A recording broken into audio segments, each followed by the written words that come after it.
Good morning students. Syllabus ఎక్స్ప్లెనేషన్లో భాగంగా నిన్న 10 lessons explain చేసుకున్నామండి. నిన్న యూనియన్ అండ్ స్టేట్ రిలేషన్స్ సంబంధించి మనం last explanation union and state relations చేసుకున్నాం.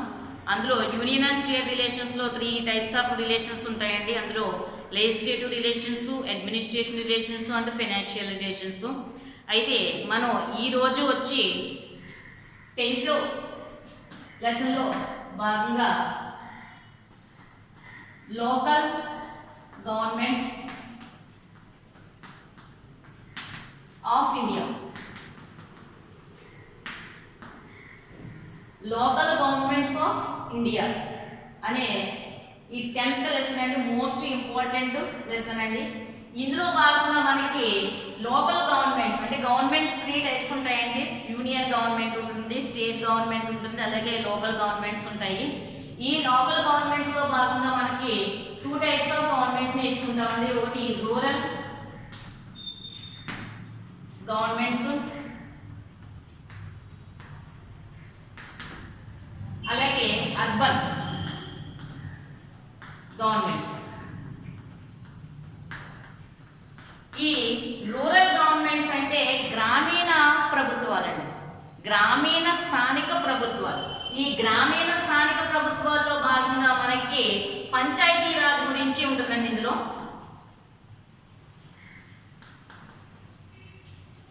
పంచాయతీ రాజ్ అంటారు. అంటే గ్రామీణ స్థానిక ప్రభుత్వాల్లో భాగంగా మనకి పంచాయతీ రాజ్ గురించి నేర్చుకుంటామండి. పంచాయతీ రాజ్ అంటే జిల్లా పరిషత్తు, మండల పరిషత్తు, అలాగే గ్రామ పంచాయతీని కలిపి మనం పంచాయతీ రాజ్ అంటామండి. రూరల్లో సెల్ఫ్ గవర్నమెంట్లో భాగంగా పంచాయతీ రాజ్ గురించి నేర్చుకుంటాం. అలాగే అర్బన్ గవర్నమెంట్స్, అర్బన్ గవర్నమెంట్స్ అంటే మున్సిపాలిటీస్ వస్తాయండి. ఇందులోని మున్సిపాలిటీలో మున్సిపల్ కౌన్సిల్, అలాగే మున్సిపల్ కార్పొరేషన్, ఈ రెండింటి గురించి మనం మున్సిపాలిటీల్లో నేర్చుకుంటామండి. దీంతో పాటు 9 రకాలైన నగర పంచాయతీల గురించి, ఇలాగా 9 రకాల మనకి పట్టణ స్థానిక ప్రభుత్వాల గురించి ఇందులో నేర్చుకుంటామండి. దీంతో పాటు మనకి district collector,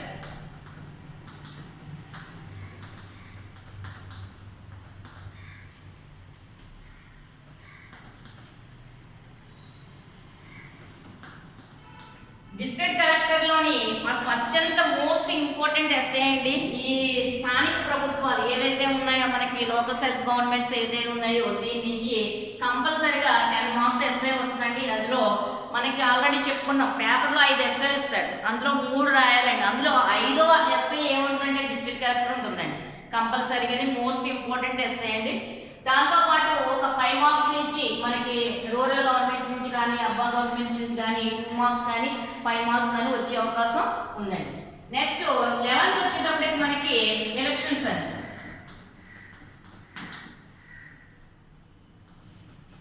elections in India,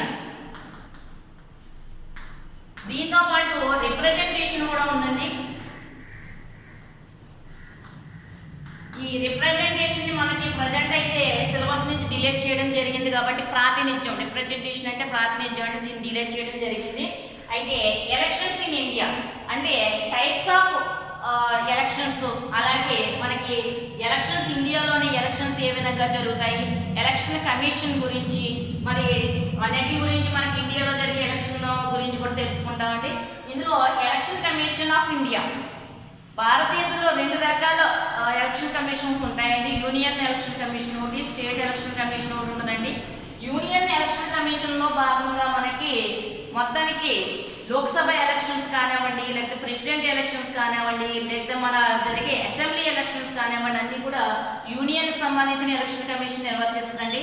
ఇంకా ఏదైతే స్టేట్ ఎలక్షన్ కమిషన్ ఉందో, మన లోకల్ సెల్ఫ్ గవర్నమెంట్స్ చెప్పుకున్నాం కదండి, పంచాయతీ రాజ్ కానివ్వండి, అంటే జిల్లా పరిషత్కి, మండల పరిషత్కి, గ్రామ పంచాయతీకి, అలాగే మున్సిపాలిటీకి సంబంధించిన అన్ని ఎలక్షన్ని స్టేట్ ఎలక్షన్ కమిషన్ నిర్వర్తించడం జరుగుతుందండి. ఈ ఎలక్షన్ ప్రొసీజర్ అంతా కూడా మనకి 11th లెసన్లో నేర్చుకుంటాం. ఇంకా 12th లెసన్ వచ్చేటప్పటికండి పొలిటికల్ పార్టీస్,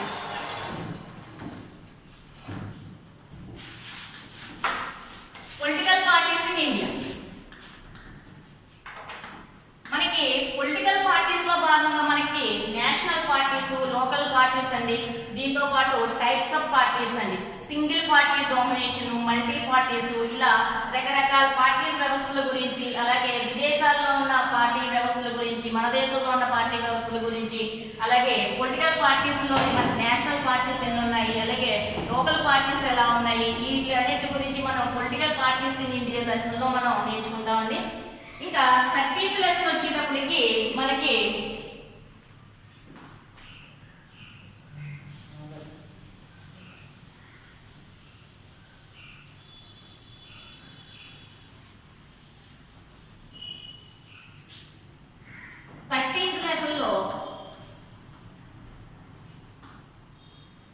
రీసెంట్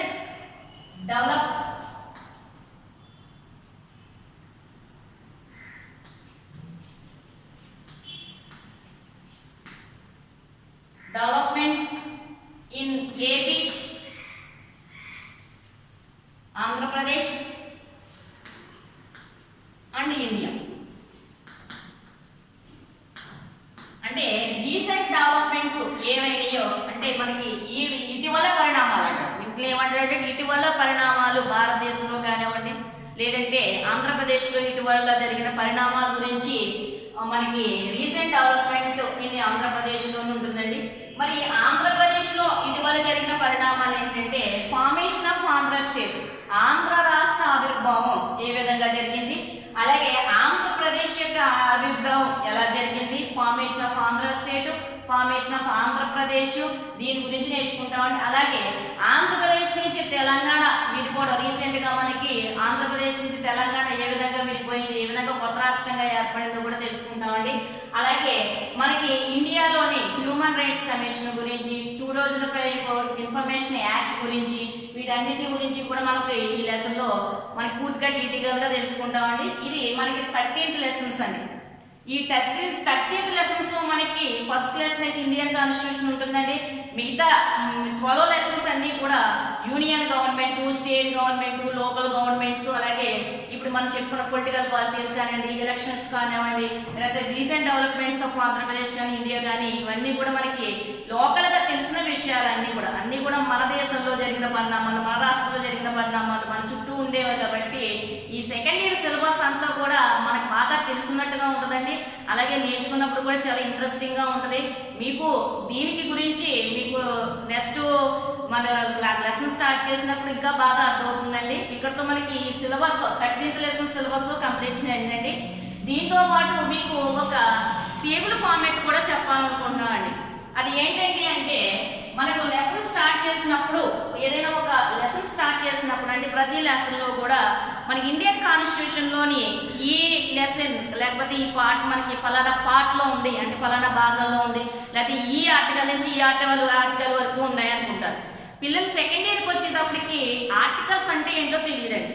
అలాగే పార్ట్స్ కానీ ఆర్ట్స్ ఆర్టికల్స్ కానీ మనకి యూజ్ చేయలేదు కాబట్టి ఇప్పటి వరకు రాలేదు కాబట్టి మీకు తెలియదు. అసలు భారత రాజ్యాంగంలో ఉన్న ఆర్టికల్స్ గురించి కానివ్వండి, లేదంటే పార్ట్స్ గురించి కానివ్వండి, వీటి గురించి చిన్న ఇంట్రడక్షన్ ఇచ్చుకుంటాం. మన లెసన్కి వెళ్ళే ముందు ఈ కాన్స్టిట్యూషన్కి సంబంధించి కొంత ఇంట్రడక్షన్ ఇచ్చుకోవడం అనేది చాలా ముఖ్యమండి. నేను స్టేట్ గవర్నమెంట్ నుంచి లెసన్ స్టార్ట్ చేస్తాను కాబట్టి మీకు ఫస్ట్ లెసన్లో ఇవ్వాల్సిన ఇంట్రడక్షన్ అంటే మనకి ఇండియన్ కాన్స్టిట్యూషన్ గురించి కొంత ఇంట్రడక్షన్ కూడా ఇవ్వడం జరుగుతుందండి.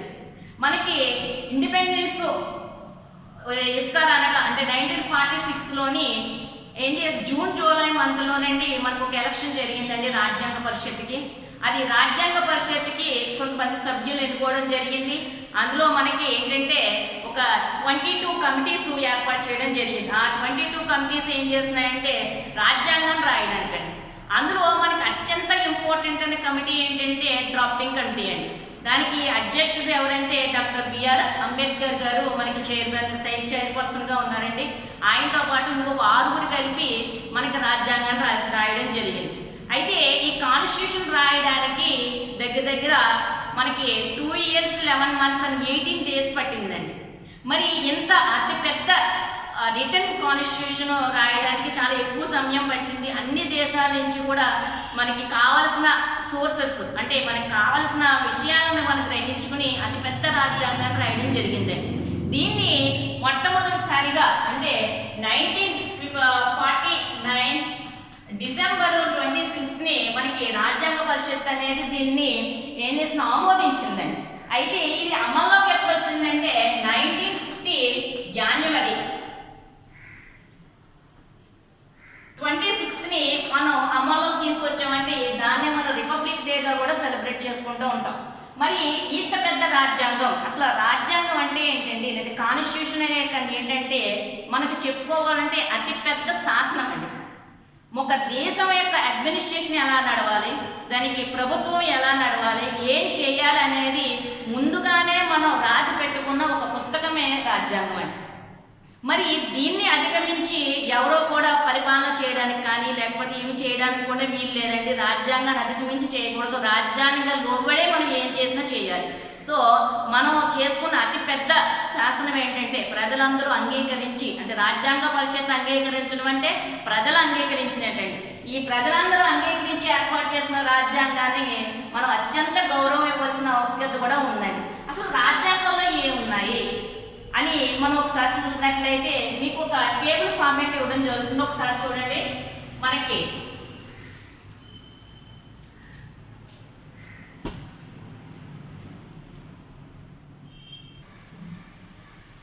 మరి కాన్స్టిట్యూషన్ ఆఫ్ ఇండియా, మన ఇండియన్ కాన్స్టిట్యూషన్లో ఎన్ని ఆర్టికల్స్ ఉన్నాయి, ఎన్ని పార్ట్స్ ఉన్నాయి, ఎన్ని షెడ్యూల్గా డివైడ్ చేశారో ఒకసారి చూద్దామండి.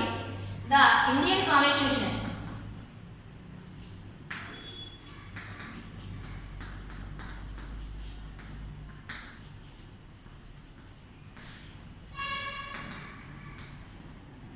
comprises 448 articles, 22 parts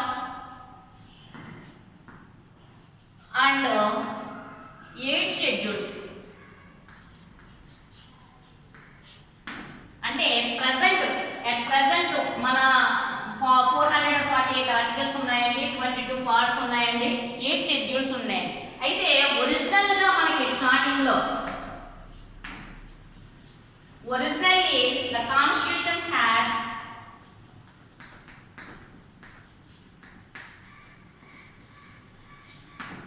395 articles,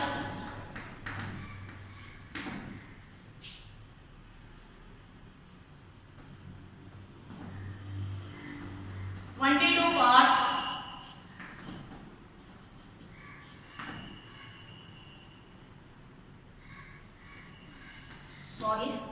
one more schedules and 8 schedules.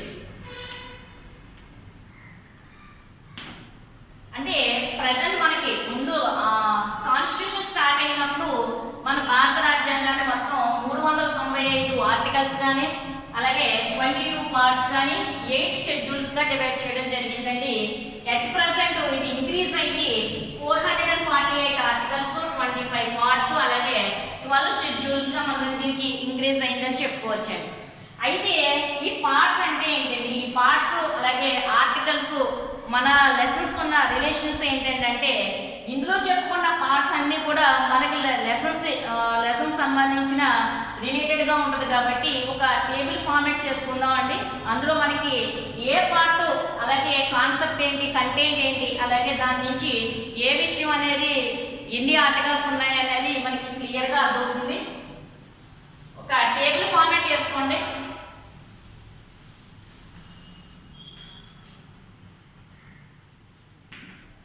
Parts, content అంటే విషయం అండి, ఆర్టికల్స్ అంటే అధికరణలు, పార్ట్స్ అంటే భాగాలండి. మనం చెప్పుకున్నాం కదండి 25 పార్ట్స్ మనం చెప్పుకోగలదండి. మనకి ఎంతవరకు అవసరం అనుకుంటే అంతవరకు మనం చెప్పుకుందాం. ఒకసారి చూడండి, ఇందులో మనకి ఆల్రెడీ చెప్పుకున్నాం, ప్రజెంట్ మనకి 25 పార్ట్స్ అని చెప్పుకున్నాము. ఇందులో ఫస్ట్ పార్ట్ ఏంటంటే మనకి జియోగ్రఫికల్ బౌండరీస్ అండి.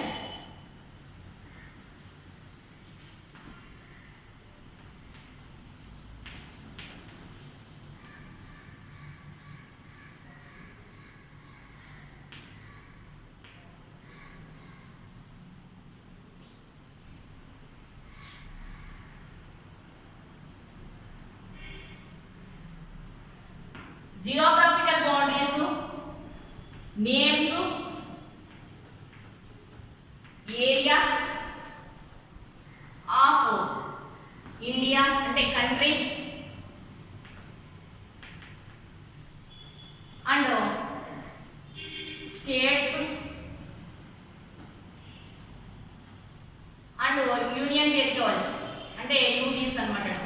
అంటే ఫస్ట్ మన పార్ట్లోని మొదటి పార్ట్లో ఏముండదంటే మన దేశం యొక్క జియోగ్రఫికల్ బౌండరీస్ అంటే జియోగ్రాఫికల్ బౌండరీస్, అలాగే మన దేశం యొక్క పేరు, మన దేశం ఇండియా అని, హిందుస్థాన్ అని మన దేశం యొక్క పేరు, మన దేశం యొక్క భౌగోళిక సరిహద్దులు, అలాగే దాని యొక్క ఏరియా ఎంత ఉంది, అలాగే మన కంట్రీకి సంబంధించిన స్టేట్స్, ఇలాగే ఈ స్టేట్స్ ఎన్ని ఉన్నాయి, దీని పేరు ఏంటి, దీని యొక్క వైశాల్యం ఎంత, దీని యొక్క సరిహద్దులు ఏంటి, యూనియన్ టెరిటరీస్ అంటే మనకి కేంద్ర పాలిత ప్రాంతాలకు సంబంధించిన ఏరియా కానివ్వండి, వాటి పేర్లు కానీ ఇవన్నీ కూడా మనకి మొదటి భాగంలో చేర్చారండి.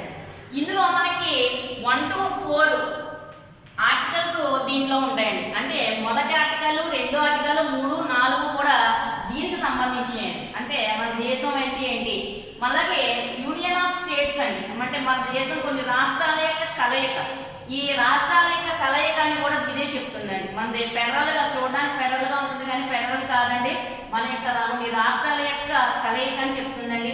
అలాగే కొత్త రాష్ట్రాలు ఏర్పాటు చేసుకోవడం కానీ, లేదా రాష్ట్రాలు విడిపోవడం గురించి కానీ, లేదా కొత్త రాష్ట్రాలకి పేర్లు ఏర్పాటు చేయడం కానీ, వాటి యొక్క సరిహద్దులు మార్చడం కానీ, ఇలాంటివన్నీ కూడా మనకి 1 to 4 ఆర్టికల్స్లో చేర్చడం జరిగిందండి. ఇంకా రెండవ పార్ట్ వచ్చేటప్పటికండి సిటిజన్షిప్ అండి.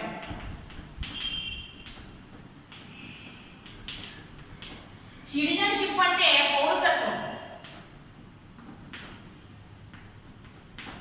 మనకి ఆల్రెడీ మీరు ఫస్ట్ ఇయర్లో మనకి పౌరసత్వం గురించి నేర్చుకున్నారండి. సిటిజన్షిప్ అంటే మన దేశంలో సిటిజన్షిప్ ఏ విధంగా మనం పొందుతాము, అలాగే సిటిజన్షిప్ ఏ విధంగా కోల్పోతాము, మన సింగిల్ సిటిజన్షిప్ ఎలా ఉంటుంది, ఇలా మనకి పౌరసత్వానికి సంబంధించిన అన్నీ కూడా ఎక్కడ ఉంటాయంటే పార్ట్ 2లో ఉంటాయండి. దీనికి సంబంధించి 5 to 11 ఆర్టికల్స్ మనం ఇందులో సిటిజన్షిప్లో చెప్పుకోవచ్చండి. ఇంకా థర్డ్ పార్ట్ వచ్చేటప్పటికి పార్ట్ 3 అండి. పార్ట్ 3లో ఏముంటాయంటే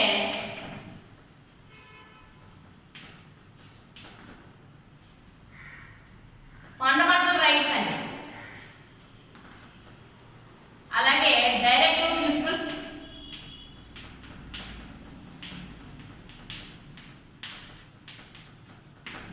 అలాగే ఫండమెంటల్ డ్యూటీస్,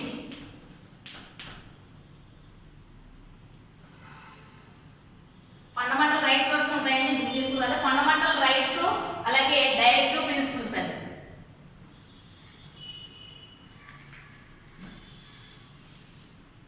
ఓకే అండి, ఫండమెంటల్ రైట్స్ ఎంత వరకు ఉంటాయండి. థర్డ్ పార్ట్ వచ్చేటప్పటికి ఫండమెంటల్ రైట్స్. ఈ ఫండమెంటల్ రైట్స్ వచ్చేటప్పటికి మనకి 12th నుంచి 35 ఆర్టికల్స్ మనకి ఫండమెంటల్ రైట్స్ గురించి తెలియజేస్తాయండి. ఈ భారత రాజ్యాంగంలోని ఫండమెంటల్ రైట్స్ అంటే ప్రాథమిక హక్కులు. ఈ ప్రాథమిక హక్కులు అనేవి మనకి 3వ భాగంలోని 12 నుంచి 35 ఆర్టికల్స్ మధ్యలో మనకు ఉంటాయండి. నెక్స్ట్ 4th పార్ట్ వచ్చేటప్పటికి డైరెక్టివ్ ప్రిన్సిపల్స్ అండి.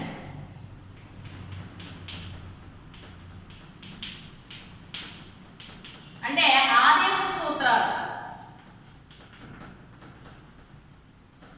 ఈ ఆదేశ సూత్రాలు వచ్చండి మనకి 36 నుంచి 51 ఆర్టికల్స్ మధ్యలో ఉంటాయండి. అంటే 4th పార్ట్లో ఉంటాయండి ఆదేశ సూత్రాలు. ఈ ఆదేశ సూత్రాల్లో 3 రకాలు ఉంటాయండి. 3 రకాలన్నీ కూడా ఏ ఆర్టికల్ మధ్యలో ఉంటాయంటే 36 నుంచి 51 ఆర్టికల్స్ మధ్యలో ఉంటాయండి. అంటే మీరు కన్ఫ్యూజ్ అవ్వకుండా ఒక ప్రాథమిక హక్కులు నేర్చుకుంటున్నప్పుడు మనం ఏ ఆర్టికల్ మధ్యలో ఉంటుంది అనేది మనకు తెలుసుకుంటే ఆ ఆర్టికల్స్ మనం మిస్ అవ్వము, కన్ఫ్యూజ్ కూడా అవ్వకుండా ఉండడానికి ఈ టేబుల్ ఫార్మాట్ తయారు చేయడం జరిగింది. అలాగే డైరెక్టివ్ ప్రిన్సిపల్స్ ఏ ఆర్టికల్స్ మధ్యలో ఉంటాయంటే 36 నుంచి 51 ఆర్టికల్స్ మధ్యలో ఉంటాయండి. నెక్స్ట్ మనకి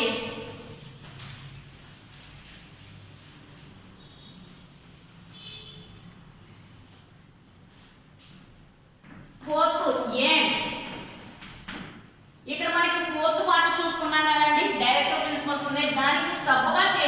అంటే మొదట చేర్చిన అన్నిటికీ మొదట మన రాజ్యాంగంలో ఉన్నాయండి, డైరెక్ట్గా ఉంటాయండి పార్ట్స్ కానీ ఆర్టికల్స్ కానీ. ఏవైతేనో తర్వాత సవరణలు చేసి అంటే అమెండ్మెంట్స్ చేసి చేర్చినన్ని కూడా ఇలాగ సబ్ ఆర్టికల్ కానీ సబ్ పార్ట్స్గా ఉంటాయండి. ఇందులో మనకి 4th A పార్ట్ అనేది ఉంటుందండి, అది ఫండమెంటల్ డ్యూటీస్ అండి, అంటే ప్రాథమిక విధులు. ప్రాథమిక విధులండి. మనకి 1976లోనండి 78 నుంచి అమల్లోకి వచ్చినాయి ప్రాథమిక విధులు. 42 అమెండ్మెంట్ యాక్ట్ ద్వారా దీన్ని చేర్చారు, వాటిని తర్వాత చేర్చిందండి. అందుకని చెప్పేసి మనకి ఏదైతే ఆదేశ సూత్రాలనో దానికి సబ్గా చేర్చారండి. 51 ఏలో చేర్చడం జరిగింది. మొత్తం మనకి ప్రాథమిక విధులు అనేవి 11 ప్రాథమిక విధులు ఉన్నాయండి. స్టార్టింగ్ లో 10 ఉండి తర్వాత ఒకటి చేర్చారు. మొత్తం 11 ప్రాథమిక విధులు కూడా మనకి 51A అనే ఆర్టికల్లో ఒక ఆర్టికల్లోనే ఉంటాయండి 11 కూడా. నెక్స్ట్ 5th పార్ట్ అండి. 5th పార్ట్ వచ్చేటప్పటికి యూనియన్ గవర్నమెంట్ అండి.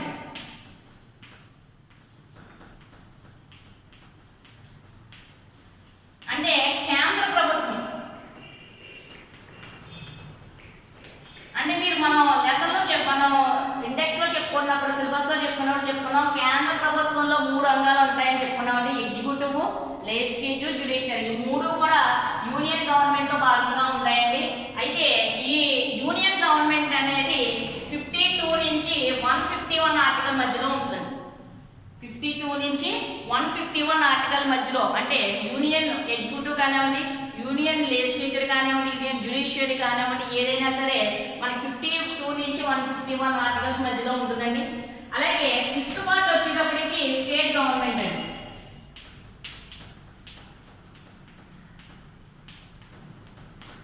స్టేట్ గవర్నమెంట్ అనేది మనకి 152 నుంచి 237 ఆర్టికల్స్ మధ్యలో ఉంటుందండి. స్టేట్ గవర్నమెంట్ లో భాగమైన 3 అంటే state executive, state legislature, state judiciary మొత్తం అంతా కూడా 152 నుంచి 237 మధ్యలో ఉంటుందండి. ఇంకా 7th వచ్చి బి గ్రేడ్ స్టేట్స్ అండి.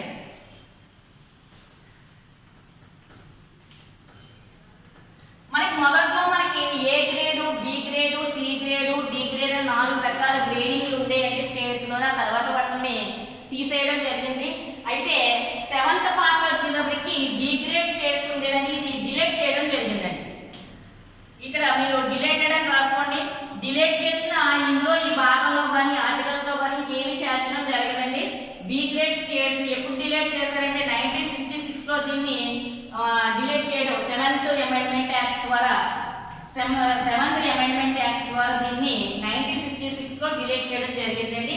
మరి దీనికి సంబంధించిన ఆర్టికల్ 238 ఆర్టికల్లో మనకి 7th పార్ట్లోని బి గ్రేడ్ స్టేట్స్ గురించి తెలియజేస్తుందండి.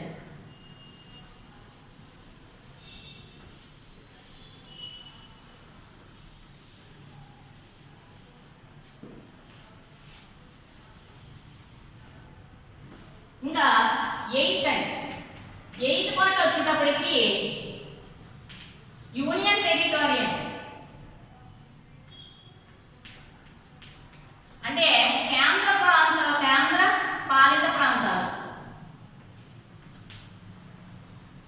అలాగే కేంద్ర ప్రాంతాలకు సంబంధించిన ఆర్టికల్ ఎక్కడి నుంచి ఉంటుందంటే 239 నుంచి 242 ఆర్టికల్స్ మధ్యలో మనం కేంద్ర పాలిత ప్రాంతాల గురించి తెలుసుకుంటామండి. 239 నుంచి 242 వరకు కేంద్ర పాలిత ప్రాంతాల గురించి మనం తెలుసుకుంటామండి దీంట్లోని.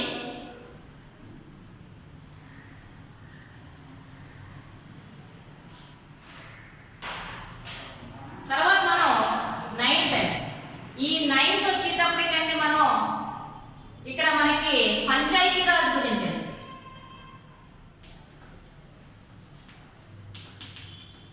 మీకు అందరికీ తెలిసి పంచాయతీ రాజ్ అంటే రూరల్ గవర్నమెంట్ అండి, రూరల్ సెల్ఫ్ గవర్నమెంట్.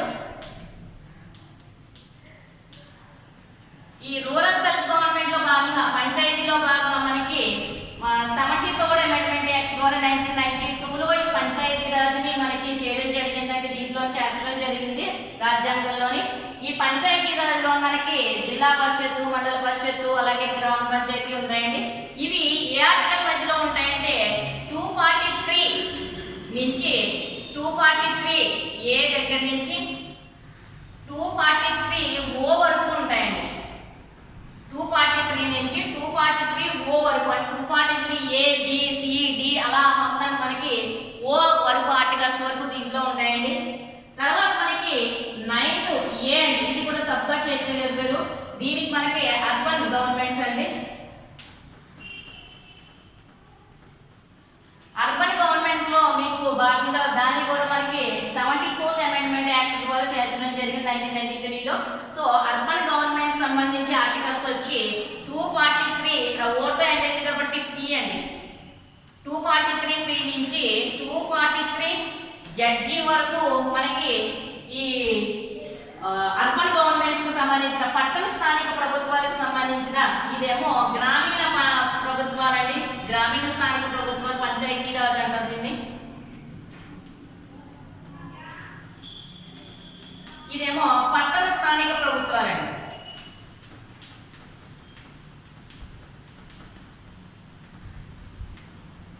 దీన్ని 73rd అమెండ్మెంట్ యాక్ట్ ద్వారా చేస్తే దీన్ని 74th అమెండ్మెంట్ యాక్ట్ ద్వారా చేర్చడం జరిగిందండి. ఇప్పుడు మళ్ళీ నెక్స్ట్ మనకి 10th పార్ట్ వచ్చేటప్పటికి మనకి ఎస్సీ ఎస్టీ అడ్మినిస్ట్రేషన్.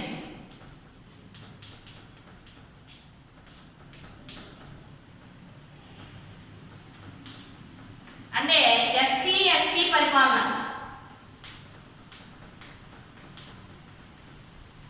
అంటే షెడ్యూల్ క్యాస్ట్, షెడ్యూల్ ట్రైబ్స్, వీళ్ళ షెడ్యూల్ క్యాస్ట్ ఉంటుంది కదండి, షెడ్యూల్ ట్రైబ్స్ సంబంధించిన అడ్మినిస్ట్రేషన్ మనకి 10th పార్ట్ లో ఉంటుంది. ఇది వచ్చి 244 అండ్ 244 ఏ అనే ఆర్టికల్ లో ఉంటుంది. అంటే 2 ఆర్టికల్స్ అన్నమాట, 244, 244 ఏ అని. ఇది మనకి మన లెసన్స్ సంబంధించిన కాదు, కానీ ఆటోలో చెప్పుకుంటున్నాం కాబట్టి ఈ ఎస్సీ ఎస్టీ అడ్మినిస్ట్రేషన్ గురించి చెప్పుకుంటున్నాం అండి. ఇక్కడ నెక్స్ట్ 11th వచ్చేటప్పటికి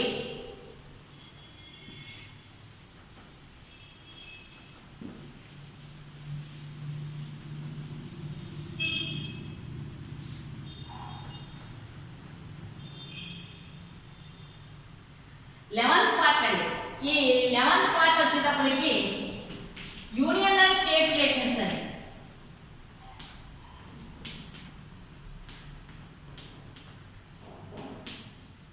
ఇక్కడ మనకి యూనియన్ అండ్ స్టేట్ రిలేషన్స్ వచ్చేటప్పటికి మనకి 11వ భాగంలో 2 రకాల రిలేషన్స్ మాత్రమే ఇందులో ఉంటాయండి. అది లెజిస్లేటివ్ రిలేషన్స్, అలాగే అడ్మినిస్ట్రేషన్ రిలేషన్స్. ఇది వచ్చి మనకి ఆర్టికల్స్ వచ్చి 245 నుంచి 263 ఆర్టికల్స్ మధ్యలో మనకి యూనియన్ స్టేట్ రిలేషన్స్ ఉంటాయండి. Legislative relations, administration relations. Already మనం చెప్పుకున్నాం యూనియన్ అండ్ స్టేట్ రిలేషన్ లో 3 టైప్స్ ఆఫ్ రిలేషన్స్ గురించి చెప్పుకున్నామండి. ఒకటి లెజిస్లేటివ్, అడ్మినిస్ట్రేటివ్, మరి ఇంకొకటి కూడా ఉంది కదండి ఫైనాన్షియల్ రిలేషన్స్ ఉన్నాయి కదండి.